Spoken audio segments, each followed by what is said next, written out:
Bonjour, vous êtes sur la chaîne de la Subconscience, Jacques Heilbronn, au micro.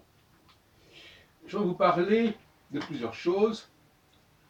Je vais commencer par le rapport entre l'amour et la notion de signifiant.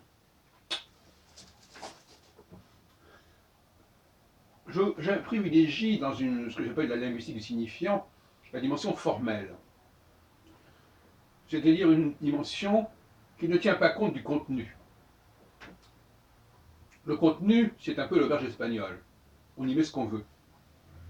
Mais on va d'abord dans l'auberge. Non, ce qu'on y amène, ce qu'on y apporte, c'est déjà une affaire différente. Bon. Et l'amour, c'est déjà l'amour d'une forme, d'une présence, qui est préalable, évidemment, qui est préalable à tout contenu que je serais disposé à y mettre. Il ne faudrait pas mettre la charrue avant les bœufs.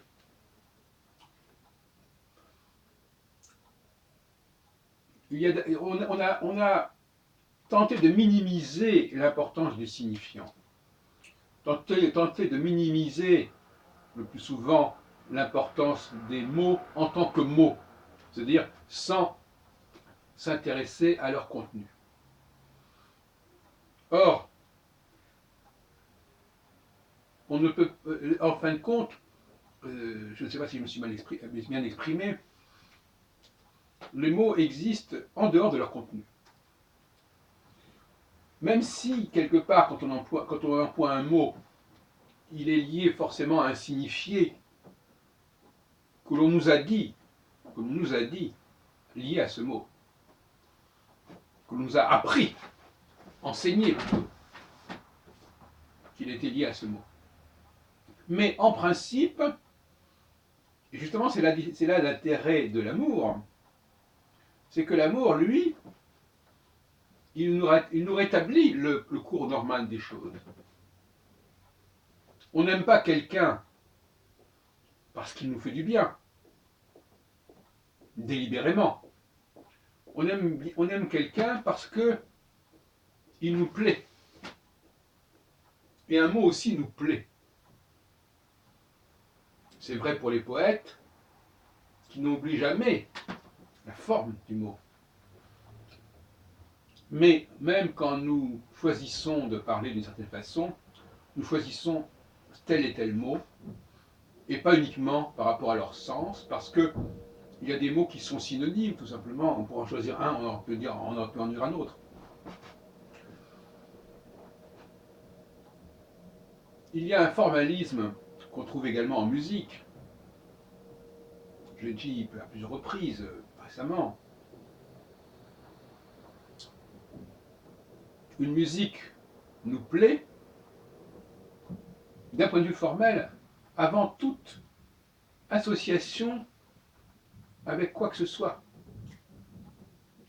Vous savez qu'on a déjà rejeté l'idée du poème. La musique serait censée décrire quelque chose, mais je crois que la musique n'est pas non plus censée exprimer quelque chose. Ou plus exactement, elle peut exprimer n'importe quoi.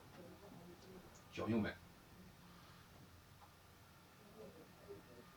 Ce n'est que par un processus regrettable, mais inévitable, que telle musique est associée à telle idée, tel sentiment, tel ressenti. Mais le mot ressenti est un mot ambigu en vérité, parce qu'on peut avoir un ressenti esthétique et on peut avoir un ressenti affectif. Et j'aurais tendance à opposer ces deux types de ressentis, qui utilisent le même signifiant, comme par hasard. Ça montre bien à quel point les signifiants peuvent être chargés des choses les plus diverses. Les gens se disputent certains mots qui leur plaisent, mais auxquels ils vont attribuer des choses très différentes. Ça n'a pas d'importance parce que c'est le mot lui-même qui leur plaît, sur lequel ils sont d'accord. Ils sont d'accord pour connaître que ce mot est important. Des hommes peuvent se disputer une femme, ça ne veut pas dire que cette femme cette même femme aura la même signification pour chacun de ces hommes, qu'ils y mettront la même chose, si on peut dire. Mais ils auront en commun une esthétique, sinon une éthique. La langue française, par exemple, est une langue qui est fascinante par sa forme. À tel point que dans de nombreux pays, et notamment en Angleterre et aux États-Unis, donc, les mots restent sous leur forme originelle.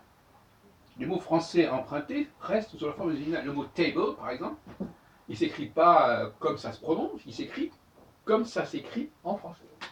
Donc l'esthétique, c'est une esthétique visuelle, c'est une esthétique de la forme, même de l'orthographe, mais pas une esthétique du sens. D'ailleurs, qu'est-ce que c'est qu'une esthétique du sens? Ça ne veut rien dire. Une esthétique de la forme. Le signifiant est d'abord une forme, c'est pas du sens, le signifiant. Mais la forme permet tous les sens. Donc elle est effectivement dans le sens, mais elle est dans l'omniscience. Donc elle n'est pas dans le sens. Elle n'est pas attachée à un sens particulier.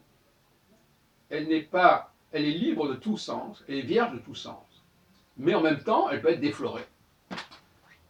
Elle peut être déflorée, elle peut être utilisée, usée jusqu'à la corde. Et à ce moment-là, c'est comme un mariage. Cette femme est mariée à cet homme-là, ce signifiant est marié à ceci, est lié à ce signifié, point final. Jusqu'à ce qu'on dise, mais non, pas forcément. D'abord parce que tout simplement, même si une femme est mariée à un homme donné, elle peut tout à fait représenter quelque chose pour d'autres hommes. On ne peut pas empêcher les hommes d'aimer une femme, même si ça n'est pas officiel, même si ça n'est pas réciproque. Est-ce que lorsque j'aime un mot ou une symphonie, est-ce que c'est réciproque? Bien sûr que non. Enfin, on va vérifier sur ce point, mais enfin, apparemment. Donc, je crois que là, il y a un progrès à faire au niveau conceptuel. J'ai toujours pensé que cette question du signifiant et signifié méritait d'être approfondie. Bonjour.